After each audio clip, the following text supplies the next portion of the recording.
송구영신의 예배하면 저는 이제 평생 이 개인적인 그 고백을 드립니다. 작년이었죠. 작년 송구영신 예배 때 제가 11시 30분에 예배를 드렸는데 11시 15분까지 한 분도 안 오셔가지고 근데 저 죽겠더라고요. 죄송합니다.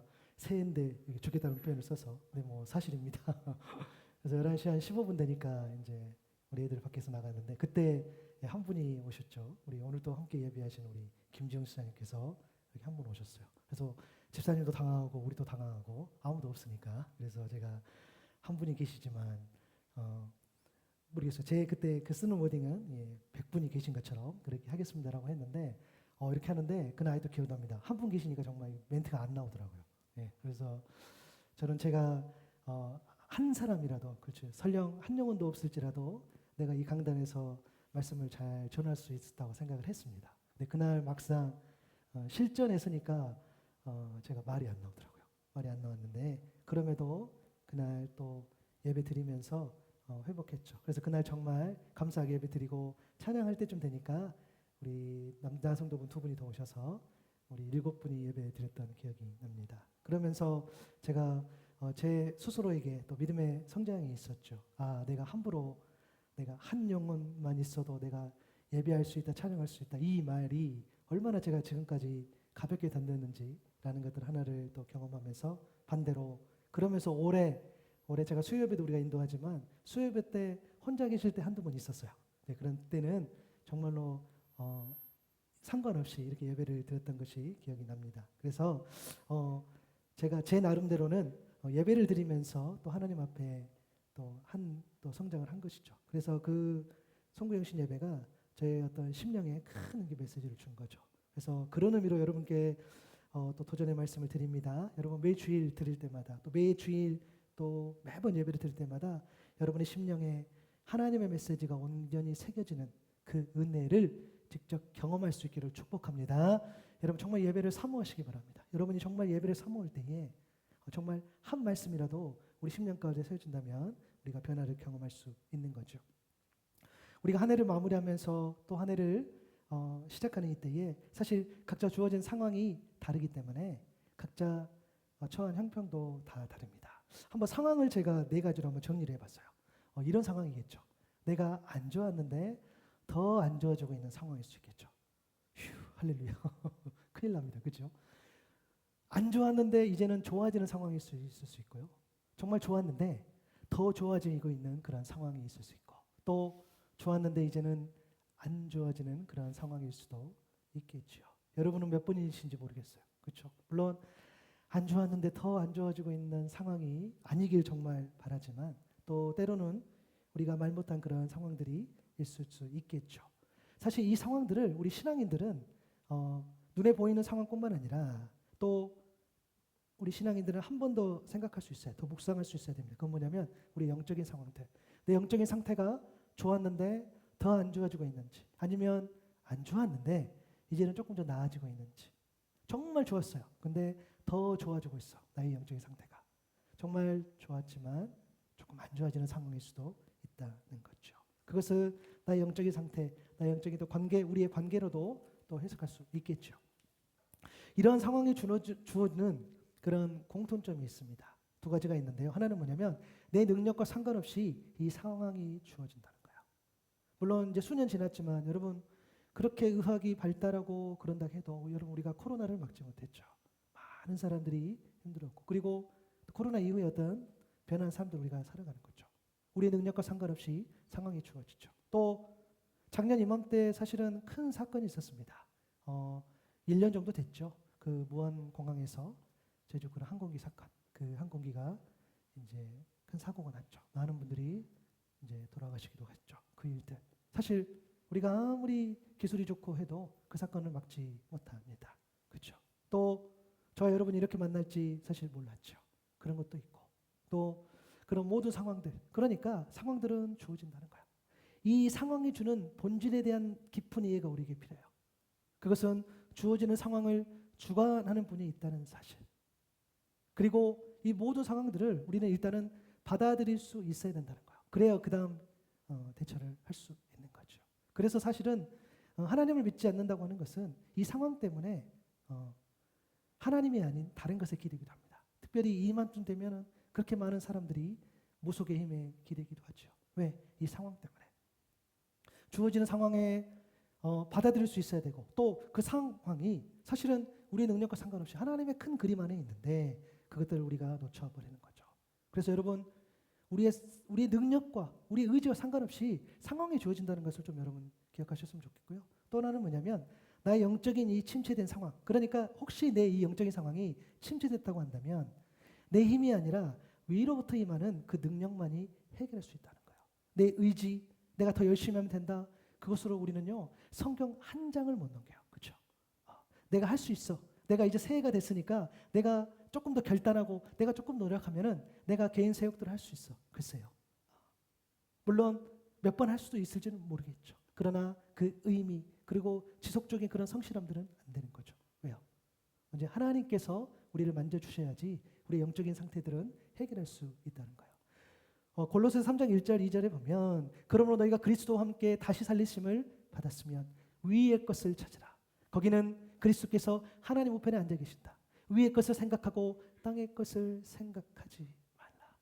여러분, 저 여러분 한 해를 보내시면서 새해를 맞이하는 지금 상황 가운데 우리에게 필요한 것은 이 모든 상황의 주인이시며 그 필요의 공급자 되시는 하나님, 그 하나님과의 만남임을 믿습니다. 우리가 하나님을 온전히 만나야 한다는 거죠. 오늘 말씀을 통해서 그 하나님을 만나기를 소망하는데요. 모든 상황 속에서 만나야 될 그 하나님. 첫 번째 그 하나님 뭐냐면 새 힘을 주시는 하나님입니다. 오늘 우리가 읽은 이 본문의 말씀의 병역에 관해서는 우리가 읽은 부분에서는 직접 언급되어 있지 않지만 이 말씀은 이사야 선지자를 통해서 바벨론의 포로 생활을 하고 있는 그 이스라엘 백성들에게 앞으로 하나님께서 주어질 그 약속의 말씀이에요. 즉 상황은 그런 거죠. 바벨론 포로 생활. 바벨론 포로 생활을 하게 되는 이유가 있어요. 그것을 경험하게 될 수밖에 없는 이유. 그것은 이사야 말씀에 곳곳에 나와 있지만 이사야 1장 2절과 3절에 보면 하늘아 들으라 땅아 귀를 기울이라 주께서 말씀하신다. 내가 자식이라고 기르고 키웠는데 그들이 나를 거역하였다. 여러분 이 거역했다는 말에 좀 집중하시기 바랍니다. 거역했어요. 소도 제 임자를 알고 나귀도 주인이 저를 어떻게 먹여 키우는지 알건만은 이스라엘은 알지 못하고 나의 백성은 깨닫지 못하는구나 라는 말씀. 하나님이 이스라엘을 자녀 삼아 주셨는데 너 내 거야. 내가 너를 지켜준다니까. 내가 너를 너무 사랑해 라고 이야기하셨는데 그들이 하나님을 거역했어요. 여러분 거역하다는 이 표현의 원어적 의미는 이탈하다, 어기다, 범하다, 또 넘어서다, 반란을 일으키다 라는 의미들이 있습니다. 이스라엘 백성들이 하나님의 권위에 대해서 정말 조직적으로 어떻게 합니까? 거부하고 반대했다는 의미입니다. 여러분 우리 그렇잖아요. 우리가요 믿지 않는 게 아니에요. 여러분 하나님 우리 다 믿잖아요. 그러니까 안 믿었다라기보다는 믿지만 가식적으로 위선적으로 믿었다는 거예요. 형식적인 예배를 드렸다는 겁니다. 내가 하고 싶은 거 다 하면서 예배는 그냥 한번 드려주지. 예배가 무너진 거죠. 우상숭배하면서 예배가 타락된 겁니다. 여러분 제가 사역하면서 정말 기쁜 어떤 그런 고백들이 있어요. 그래서 뭐냐면 그 고백을 또 고백하려니까 제가 목이 마르네요.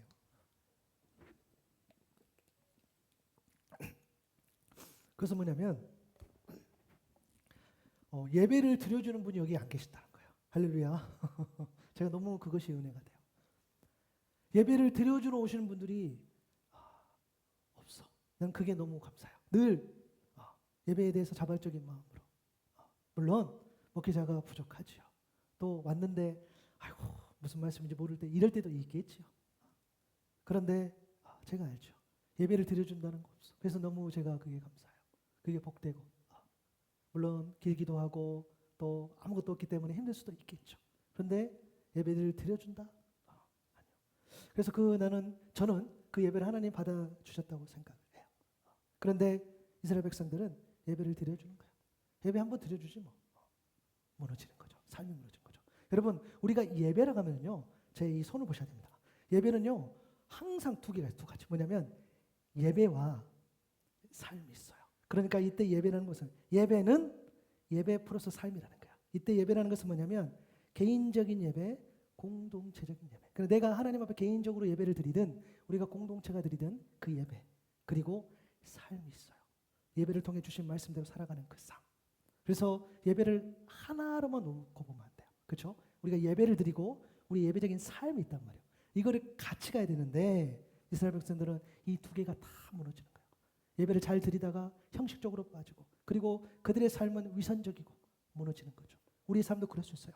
여러분, 예배를 내가 개인적으로 공동체적으로 예배를 잘 드리지 못하고 내가 이 주어진 삶 가운데에 말씀을 붙잡고 살아가지 못한다면 이 예배를 드리지 못해. 그것은 하나님을 거역하는 삶. 그것은 우리는 결국 바벨론의 심판을 받는 이스라엘 백성처럼 우리도 결국에는 그렇게 되어버리는 그런 일들을 경험하게 되는 거죠.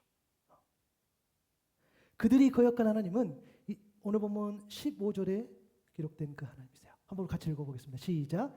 나는 여호와 너희의 거룩한 이요 이스라엘의 창조자요 너희의 왕이니라. 아멘. 여러분, 이스라엘의 창조주 하나님, 온 우주 만물의 창조주이신 그 하나님, 이스라엘 또한 창조하신 분, 그러니까 온 우주 만물을 창조하신 분이 이스라엘을 창조하셨다는 거죠. 이스라엘이 거룩한 하나님을 더 먼저 볼게요. 자, 첫 번째는 거룩한인데, 여러분, 거룩하다는 것은 여러분 죄로부터 구별된 하나님이에요. 그렇죠? 죄의 모든 문제를 해결할 수 있는 그 유일한 하나님. 그 방법은 뭐였죠?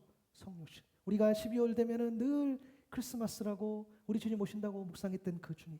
정말 어마어마한 방법이죠. 어떻게 하나님께서 직접 내려오셔서 죄를 해결해 주신다는 거예요. 어떻게 그럴 수 있어요? 세상에 어떤 신이 자기가 희생해서 자기의 피조물을 살린답니까? 그것만 봐도 우리에게는 은혜이지요. 그 거룩한 하나님, 성자 하나님 예수 그리스도, 하나님이 직접 이 땅에 오신 거죠. 사람으로 똑같이 살아가셨지만 죄 없으신 하나님, 스스로 희생 제물이 되어주신, 그래서 모두를 살리신 그 하나님, 이스라엘이 거역한 하나님은 바로 그 거룩하신 하나님이었어요. 그리고 이스라엘의 창조주 하나님은 어떤 하나님이었죠? 온 우주 만물을 창조하셨죠. 이스라엘 또한 창조하신 거예요. 이스라엘이 존재할 수 있었던 그 존재 이유, 여러분 이와 관련된 말씀이요 나중에 신명기 말씀을 통해 확인이 되어지죠. 신명기 7장 7절과 8절에 보면 주께서 너희를 사랑하시고 택하신 것은 너희가 다른 민족들보다 수가 더 많아서가 아니다. 여러분을 사랑하시고 여러분을 택한 것은 여러분의 수가 많고 여러분의 능력이 있고 여러분들이 뭐가 잘나서가 아니라는 거죠. 오히려 너희는 모든 민족 가운데서 수가 가장 적은 민족. 여러분들은 오히려 다른 수많은 사람보다 더 연약하고 부족하고, 그럼에도 불구하고 여러분 한 사람 한 사람을 하나님께서 선택해 주셨다는 거죠. 그런데도 주께서는 너희를 사랑하시기 때문에, 우리가 연약하고 부족해도 너무너무 사랑하시기 때문에 그 약속을 지키시려고 끄집어내 주신 거죠. 어디에서? 애굽의 종살이에서. 그 하나님, 그 하나님이 바로 이스라엘의 창조주 하나님이요 우리 모두의 하나님이신 거죠. 그리고 세 번째, 왕 되신 하나님. 여러분, 왕이라는 것은 곧 통치 다스림이죠. 하나님의 통치, 하나님의 다스림이 곧 하나님 나라의 본질. 그 하나님이 이스라엘을 친히 직접 다스리신다는 의미 있죠. 거룩하고 이스라엘 창조하시고 왕 되신 그 하나님이 그 하나님인데 이스라엘이 거역했다는 거예요. 이사야 선지자 당시에는 그렇지 않았지만 시간이 지나면서 바벨론은 이스라엘이 도저히 이길 수 없는 그런 강력한 제국을 이루게 돼요. 그래서 못 이기는 거죠. 이스라엘 입장에서는 해방은 꿈도 보지 못해. 포로에서 돌아간다는 걸 꿈도 하지 못해. 그렇게 할 수 없어. 여러분, 우리 그럴 때 있잖아요. 내 힘으로는 이건 안 돼. 도저히 풀 수 없는 문제. 내가 이걸 어떻게 해결할 수 있을까? 아무리 둘러봐도 해결할 수 없는 그런 모든 문제들. 그럴 때에 하나님의 새 힘이 정말 필요한 때이죠. 오늘 본문 16절 17절에 보니까 우리 같이 읽어볼까요? 읽겠습니다. 시작. 내가 바다 가운데 길을 내고 거센 물결이로 통로를 냈다. 내가 병거와 말과 병력과 용사들을 모두 이끌어내어 쓰러뜨려서 다시는 일어나지 못하게 하고 그들을 마치 꺼져가는 등잔 심지같이 꺼버렸다. 나 주가 말한다. 여러분, 이 말씀을 읽고 있으면요 자연스럽게 떠오르는 그런 사건이 있지요. 바로 출애굽 홍해 사건입니다. 하나님의 새 힘이라는 것이 바다에 길을 내고 거센 물결 위에 통로를 내는 힘이요, 모든 병력을 물리치시고 그들을 다시는 일어나지 못하게 하는 그런 힘이라는 거예요. 여러분 우리가요 출애굽하고 이 홍해를 건너는 사건을 생각해 보면 그 애니메이션 장면이 떠오르죠. 모세가 그 우리 지팡이를 이렇게 꽂았을 때에 확 펼쳐지고 이런 것들, 그렇죠? 근데 사실은 성경과 좀 다른 내용이죠. 여러분 우리가 출애굽 14장에 있는 내용을 좀 보면서 여러분 하나님이 얼마나 디테일하게 역사하시는지를 여러분 좀 경험했으면 좋겠어요. 여러분 우리가 이 출애굽 이야기를 잘 알죠. 이 홍해 사건을 잘 아는데 여러분 오늘 돌아가셔서 이 시간도 잠깐 말씀을 보지만 오늘 돌아가셔서도요 꼭 출애굽기 14장 내용을 또 읽어보셨으면 좋겠어요. 14장 19절에 보니까 이스라엘, 제가 세번역 버전으로 봐볼게요. 이스라엘 진 앞을 인도하는 하나님의 천사가 진 뒤로 옮겨가자 진 앞에 있던 구름 기둥도 진 뒤로 옮겨가서, 그러니까 이 진이라는 것이 이제 그 물이, 그죠? 그러니까 이스라엘이 있고 애국 군대가 있는 거죠. 이집트 군대가 있는 거죠. 이집트 진과 이스라엘 진 사이를 가로막고 섰다. 뭐가? 구름 기둥이. 그 구름 기둥이 이집트 사람들이 있는 쪽은 어둡게 하고 이스라엘 사람들이 있는 쪽은 환하게 밝혀주었으므로 밤새도록 양쪽이 서로 가까이 갈 수 없었다는 거예요. 그러니까 상상을 해보면 돼요. 이스라엘이 지금 이제 가야 돼. 근데 못 가고 있어. 그런데 그 중간에 어떻게 했습니까? 하나님의 천사가 구름 기둥으로 막아주는 거죠. 한쪽은 어둡게, 한쪽은 환하게. 그러나 그 애굽이 못 들어오고 있는 거죠. 왜? 천사가 막아주니까. 그리고 21절에 보니까 모세가 바다 위로 팔을 내밀었죠. 그리고 주께서 밤새도록 강한 동풍으로 바닷물을 뒤로 밀어내시니 바다가 말라서 바닥이 드러났다. 그러니까 갑자기 모세가 나와서 이렇게 해서 이게 아니라 주께서 밤새도록 강한 동풍으로 하나님께서 이 동풍을 불러주셔서 이 바다가 말라서 바닥이 드러날 수 있도록, 너무너무 섬세하고 디테일한 그런 묘사이지요. 그리고 22절에 보니까 이스라엘 자손은 바다 한가운데로 마른 땅을 밟으며 지나갔죠. 그리고 물이 좌우에서 그들을 가리는 벽이 되었다는 거예요. 여러분 놀랍지 않으세요? 어떤 이런 방법으로 구원을 해내겠어요? 하나님이 아니고서는 할 수 없는 이 방법, 이 엄청난 숫자, 그렇죠? 거의 100만, 200만에 가까운 이 엄청난 숫자. 뒤이어 이집트 사람들이 쫓아왔죠. 23절에 바로의 말과 병거, 기병들 모두 이스라엘 백성 뒤를 쫓아 바다 한가운데로 들어왔죠. 24절에 보니까 새벽녘이 되어서 불기둥과 구름기둥, 그것이 애굽진 이집트 진을 혼란 속에 빠뜨렸죠. 그리고 주께서 병거의 바퀴를 벗기셔서 전진하기 어렵게 만드시니 이스라엘 사람들이 애굽의 군대가 외친 거죠. 이스라엘 사람들을 쫓지 말고 되돌아가자. 그들의 주가 그들이 편이 되어 우리 이집트 사람과 싸운다. 하나님의 역사하심을 보고 그들이 먼저 하나님을 바라보는 거죠. 그리고 그 다음 절 보니까 26절 보니까 다시 팔을 내밀어라 이야기했어요. 그러면 물이 다시 흐를 것이다. 27절에 보니까 모세가 바다 위로 팔을 내밀고 새벽녘에 바닷물이 본래 상태로 되돌아왔죠. 주께서 이집트 사람들을 바다 한 군데로 빠뜨리셨는 거죠. 28절에 보니까 하나도 한 명도 살아남지 못한 것을 보게 돼요. 그리고 29절에 보니까 이것은 이스라엘 자손은 바다 한가운데로 마른 땅을 밟으며 지나갔는데 바닷물이 좌우에서 그들을 가리는 벽이 되어 줬던 거다라고 이야기해요. 여러분 정말 하나님의 놀라운 새 힘. 여러분 어떤 신이 어느 누가 이렇게 역사하실까요? 어느 누가 할 수 없는 거죠.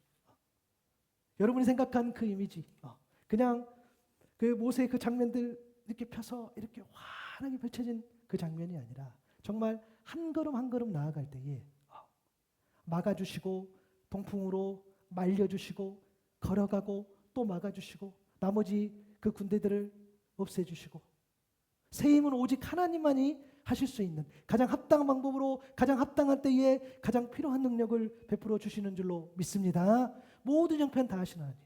하나님께서 여러분 한 사람 한 사람, 여러분이 안 좋았는데 더 안 좋아지고 있는 상황일 수 있어요. 여러분이 안 좋았는데 이제는 더 좋아지는 상황, 더 좋았는데 더 좋아지고 있거나 좋았는데 이제는 안 좋아지는 상황들. 저는 모르죠. 여러분들 다른 사람의 상황들을 모르죠. 그러나 하나님께서 여러분 한 상황 한 상황을 정확히 하신다는 거예요. 그 새 힘.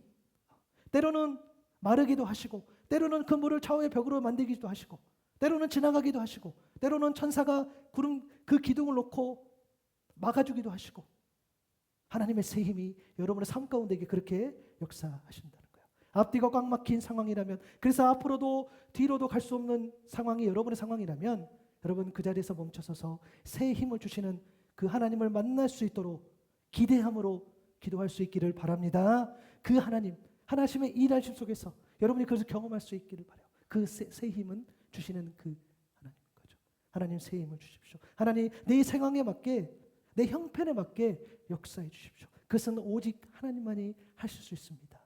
그 기도, 그 고백이 우리 안에 있어서, 그래서 하나님의 일하심을 삶 속에서 경험할 수 있는 그런 새로운 한 해가 되실 수 있기를 축복합니다. 모든 상황 속에서 만나야 하는 하나님 두 번째는 뭐냐면 새 일을 하시는 하나님입니다. 여러분 새 힘을 주시는 하나님은요, 이스라엘 역사에서 가장 많이 기억되고 의미 있는 사건이라 할 수 있는 그 출애굽의 홍해 사건을 통해 우리가 방금 만나봤는데요. 그런데 이 흐름과 논리적으로 맞지 않는 말씀을 오늘 본문 18절에 주세요. 한번 읽어볼까요? 시작. 너희는 이전 일을 기억하지 말며 옛날 일을 생각하지 말라. 여러분 여기서 이전 일과 옛날 일이라는 것은 결국에 둘 다를 포함해요. 하나는 기억하고 싶지 않는 일, 아프고 고난이었고 역경이었고 슬펐고 안타까웠고 후회스러운 그런 일들, 그런 기억하고 싶지 않는 일들이 있지요. 또 하나는 너무너무 기억하고 싶은 것, 은혜 받은 일들, 기쁘고 감사하고 감격하고 감동하고 너무너무 놀라운 어메이징한 그런 어떤 기적들, 그 은혜 받은 일들이 있지요. 아프고 절망고 절망스럽고 슬프고 후회된 일들, 안타까운 일들은, 그런 일들이 가득했다면 여러분 당연히 잊어야 되겠죠. 여러분 잊을 수 있기를 바랍니다. 혹시 그것 때문에 막 잠이 안 와? 그럼 너무 슬플 것 같아요. 여러분 할 수만 있다면 잊었으면 좋겠어요. 그런데 내가 은혜 받았던 일 여러분 잊어야 합니까? 아니지요. 최근에도 여러분하고 말씀 나눴지 않았습니까? 은혜를 기념하고 기억하라고. 모든 은혜를 다 기억하고 모든 것으로 찬양하는 것, 또 모든 일을 다 은혜로 여기며 감사하며 찬양하는 것, 우리가 모든 은혜를 잊지 말자고 지난주에도 제가 여러분하고 말씀을 나눴어요. 그 은혜 가운데에 정말 모든 죄를 용서해 주시고 모든 병을 고쳐주시고 죽음에서 구원해 주시고 사랑과 복을 베풀어 주신 그 하나님, 또 좋은 것으로 채워주신 그 하나님, 젊음을 독수리처럼 새롭게 하신 그 하나님을 우리가 지난주 묵상하면서 그 은혜를 잊지 말고 모든 은혜를 우리가 잊지 말자라고 그렇게 말씀을 나눴었어요. 맞아요. 저 은혜를 우리가 잊지 않는 것이 우리에게 유익이 될 수 있죠. 그 은혜, 그 감격. 그런데 오늘 말씀해 보니까 이전 일을 기억하지 말고 생각하지 말라고 분명히 말씀하신 거야. 그러니까 은혜 받은 일도, 아팠던 일도 기억하지 말라는 말씀입니다. 사실 출애굽이라는 엄청난 역사를 이루신 하나님, 그런 것은 반드시 잊지 않고 기억해야 되겠죠. 특히 더 그랬겠죠. 오늘 본문에처럼 표면적으로는 애굽에서 약속의 땅 가나안으로 인도하신 그런 사건이지만 영적으로는 애굽의 노예에서 자유인으로 구원하신 것처럼 죄의 노예로 살다가 죽을 수밖에 없는 그들을 죄에서 자유를 얻게 하셨죠. 그러니까 저도 그렇고 이스라엘 백성도 그렇고 우리는 출애굽의 역사를 기억해야 돼요. 잊으면 안 돼요. 그 애굽의 종살이에서 그 죄의 노예 생활에서 하나님이 나를 건져내 주셨구나. 하나님 나를 구원해 주셨구나. 여러분 이것은 기억하고 기념하고 찬양하면서 그 은혜에 우리는 감격하며 살아야 되는데, 그럼에도 불구하고 하나님은 이전 일을 기억하지 말고 생각하지 말라고 말씀하셨어요. 오늘 보면 19절 20절에 그 이유가 새겨져 있죠. 한번 읽어보겠습니다. 시작. 내가 이제 새 일을 하려고 다시 읽겠습니다. 내가 이제 새 일을 하려고 한다. 이 일이 이미 드러나고 있는데 너희가 그것을 알지 못하겠느냐. 내가 광야에 길을 내겠으며 사막에 강을 내겠다. 들 짐승들도 나를 공경할 것이다. 이리와 타조도 나를 찬양할 것이다. 내가 택한 내 백성에게 물을 마시게 하려고 광야에 물을 대고 사막에 강을 내었기 때문이다. 아멘. 여러분 이전 일을 기억하지 말고 생각하지 말라고 말씀하신 이유는 하나님께서 새 일을 행하시는 그런 하나님이시기 때문입니다. 여러분 새 일이라는 게 뭐죠? 오늘 보니까 광야에 길을 내고 강을 내는 것입니다. 사랑하는 여러분, 광야가 왜 광야인지 아십니까? 아리송하지요. 네. 여러분 생각 안 해본 것 같아요. 왜 광야가 광야일까? 그렇죠. 여러분 광야에는 길이 없기 때문에 광야이죠. 광야에는 물이 없기 때문에 광야입니다. 그러나 하나님께서 그 광야에 길을 내시고 물을 공급하신다는 거예요. 왜? 하나님은 새 일을 행하시는 하나님이시기 때문입니다. 여러분, 우리는 잊지 않아야 돼요. 새해가 되면 우리는 무언가 새로운 일을 하게 되는데 또 뭔가 새로운 일을 계획하고, 맞아요. 틀린 말이 아니죠. 그러나 우리는 본질적으로 접근하는 거죠. 여러분, 하나님 오늘 말씀에 보면은 우리가 새 일을 행하는 게 아니에요. 집중. 다시. 저와 여러분이 새 일을 행하는 것이 아니라 하나님이 새 일을 행하시는 분일 줄로 믿습니다. 지금 하나님이 새 일을 행하신다는 거예요. 여러분한테 새 일을 행해. 너희가 새로운 일이 필요하다니까 너희들이 잘해야 돼 라고 말씀하신 게 아니라 하나님이 새 일을 행하신다라고 이야기를 해요. 새 일을 행하시는 하나님은 출애굽의 역사를 넘어서 전혀 다른 새로운 방법으로 광야의 길을 내시는 하나님이시죠. 더 큰 하나님의 능력과 일하심이 다가오기 때문에 과거에 연연하지 말고 더 큰 은혜, 더 큰 역사, 더 큰 은혜를 믿고 기대하라는 거예요. 그러면 질문할 수 있겠죠. 그럼 우리는 아무것도 하지 말라는 이야기입니까? 아니요. 아무것도 하지 않으면 안 되지요. 나에게 주어진 시간, 여러분, 함부로 낭비해서는 안 됩니다. 눈물로 씨를 뿌리고 또 시편의 말씀처럼 또 성실을, 주의 성실을, 그 성실을 먹을거리 삼는 그 하나님, 나에게 맡겨준 일 정말 최선을 다하는 것, 그것은요 하나님 보시기에 기쁘고 옳고 의로운 행위예요. 맞아요. 여러분이 시간을 함부로 낭비하지 않고 잘 쓰고 나에게 맡겨준 일을 최선을 다하는 것, 그것은 맞는데 그것을 그렇게 하되 새 일을 행하시는 하나님, 그 하나님이 하나님 일을 행하실 때 앞서 나가지 말고 그 뒤를 따라가라는 거예요. 앞서 가지 말고 내가 할 일을 최선을 다하면서 그 뒤를 따라가라는 거예요. 왜요? 하나님이 새 일을 행하시면서 열어주신 그 길로 가라는 것인 줄로 믿습니다. 시편 121편 4절에 보니까 이스라엘을 지키신 이는 졸지도 아니하시고 주무시지도 아니하시리로다. 아멘. 이 말씀 우리 한번 같이 읽어볼까요? 시작. 이스라엘을 지키시는 이는 졸지도 아니하시고 주무시지도 아니하시리로다. 아멘. 여러분, 너무 놀라운 말씀이잖아요. 우리는 지금 막 졸려요. 그렇죠? 우리는 막 자고 싶어요. 그렇죠? 그리고 며칠 안 되고 제가 지금 이번 주까지 한 2주 정도 좀 잠을 못 잤는데 여기가 막 부릅뜨고, 그렇죠? 왜요? 졸아야 되고 자야 되겠지요. 그런데 우리 하나님은 이스라엘 지키신 이는 졸지도 아니하시고 주무시지도 아니하세요. 그런 개념이 없어요. 그냥 하나님은 일하세요. 성실하게, 여전히, 과거에도 지금도 미래에도 끊임없이 새 일을 행하시는 하나님. 새 일을 행하시는 하나님보다 앞서지 않고 그 뒤를 따르며 새롭게 구원의 역사를 써가실 때 그 새 일을 행하시는 하나님을 가만히 직시하라는 거예요. 하나님이 과거 좋았던 시절에만 나의 하나님이셨다는 사실을 버려야겠죠. 그때는 하나님이야. 나를 만나주신 하나님, 내가 너무 기뻐, 내가 은혜 받은 때가 있어. 그때만 하나님이 나에게 하나님인가? 라는 것이 아니죠. 그때도 하나님이셨고 내가 설령 연약하고 부족하게 넘어져서 헤매고 있을 때도 나의 하나님이셨던 것처럼 앞으로 하나님 때문에 놀라게 될 것을 기대하면서 준비하라는 그 말씀. 오늘 18절에서 20절의 말씀을 그 메시지 성경으로 다시 보면 그 말씀이 이렇게 기록되어 있어요. 지금까지 있었던 일들을 잊어라. 지나간 역사에 연연하지 마라. 다만 깨어 있어라. 현재에 깨어 있어라. 이제 나는 전혀 새로운 일을 행할 것이다. 이미 시작되었다. 보이지 않느냐? 여기를 보아라. 내가 사막 가운데 길을 내고 황무지의 강을 낼 것이다. 들짐승들이 이리와 독수리들이 감사합니다 하고 외칠 것이다. 내가 사막에 물을 가져오고 바싹 마른 땅에 강이 흐르게 하여 나의 택한 백성이 그 물을 마시게 하기 때문이다. 아무것도 하지 않는 것이 아니라 정말 치열하게, 정말 처절하게, 정말 뜨겁게, 정말 간절하게 그렇게 영적으로 깨어 있으라는 이야기이겠죠. 그래야 길이 없고 물이 없는 광야라도 비로소 새 일을 행하시는 그 하나님 때문에 길을 가고 물을 마실 수가 있다는 거예요.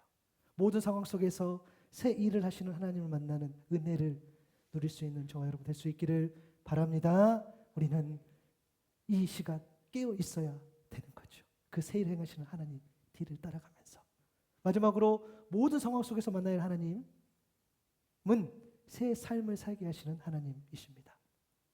새 힘을 주시는 하나님, 새 이르시는 하나님에 대해서 우리는 우리의 그 하나님, 그러니까 새 힘을 주시는 하나님, 그리고 새 일을 하시는 하나님의 우리의 삶에 관한 궁극적인 목적은 분명해요.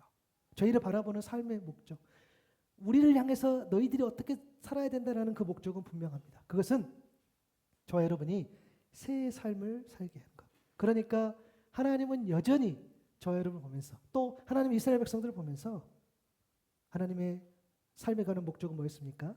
새 삶을 살게 하라는 것. 그런데 이때도 새 삶이라는 것이요, 여러분, 새로운 일을 하는 삶이 아니에요.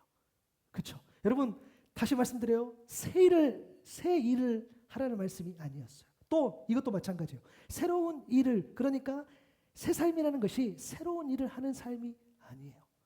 그것은 뭐냐면 본래의 삶의 목적이 된 회복이에요. 원래 저와 여러분들은 하나님께서 부르신 이유가 다 있었다는 거예요.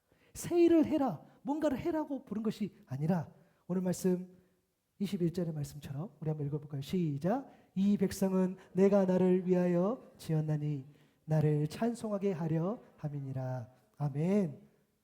이스라엘 백성도 그렇고 저와 여러분도 그렇고 우리 삶의 존재 이유를 우리는 자꾸 잊어버려요. 왜요? 나 중심적으로 삶을 살아왔고 지금도 살고 있고 앞으로도 살아간다고 한다면 우리는 잊어버려요. 새 삶을 살 수 없는 거죠. 하나님이 말씀하신 새 삶이라는 것이 매일의 삶 속에서 하나님을 찬양하는 것, 어떤 상황과 형편 속에서도 여전히 하나님을 찬양하는 것. 내가 오늘 피곤하고 지치고 너무 어려운 일이 있었지만 내가 오늘 잠을 자고 그 다음날 아침에 일어났을 때, 새벽에 일어났을 때 다시 한번 하나님을 찾고 다시 한번 그 새 일을 행하시는 하나님을 기대하면서 나아가는 그 모습, 그렇게 하나님을 높이며 하나님께 나아가는 그 삶, 그것이 하나님께 영광되는 삶인 거죠. 그것이 바로 새 삶인 거죠. 이러한 삶이 하나님 중심적인 삶입니다.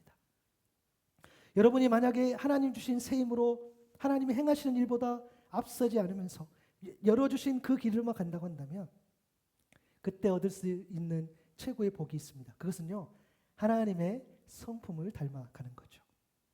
그것은 우리의 속사람이 변화되는 겁니다.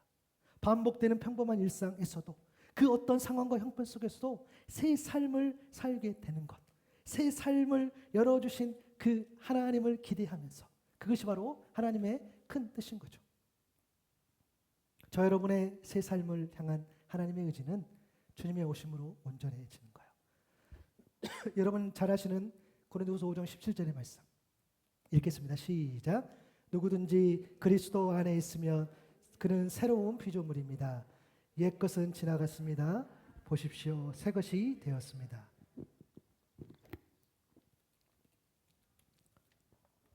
여러분, 내가 스스로 새 것이 되는 것이 아니죠.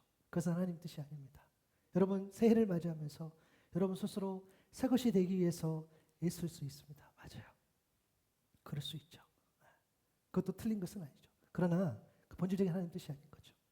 그리스도 안에 있으므로, 주님께서 나를 만져주심으로, 우리의 속사람이 변화됨으로 새로운 피조물이 되는 것, 그것이 진짜 하나님의 뜻임을 믿고 나아갈 수 있는 저 여러분 될 수 있기를 바랍니다. 여러분, 오늘 말씀의 제목이요, 기억나십니까? 첫 번째가 뭐였습니까? 뭐였습니까? 새 힘이었죠. 그리고 새 일이었죠. 그리고 새 삶이었어요. 저도 몇 번을 봤지만 헷갈려요. 다시 제목이 뭐였죠? 새 힘이었고 새 일이었고 새 삶이었어요. 그렇죠? 그러나 거기에서 내 것은 없었어요. 왜? 하나님 원하시지 않은 거니까. 2025년을 마무리하면서 또 2026년을 새롭게 맞이하면서 우리는 주어진 그 눈에 보이는 그런 상황들, 또 그런 현실 상황들이 다 다를 거라고 이야기했죠. 혹 광야처럼 길이 보이지 않을 때, 광야는 길이 없기에 광야이지요.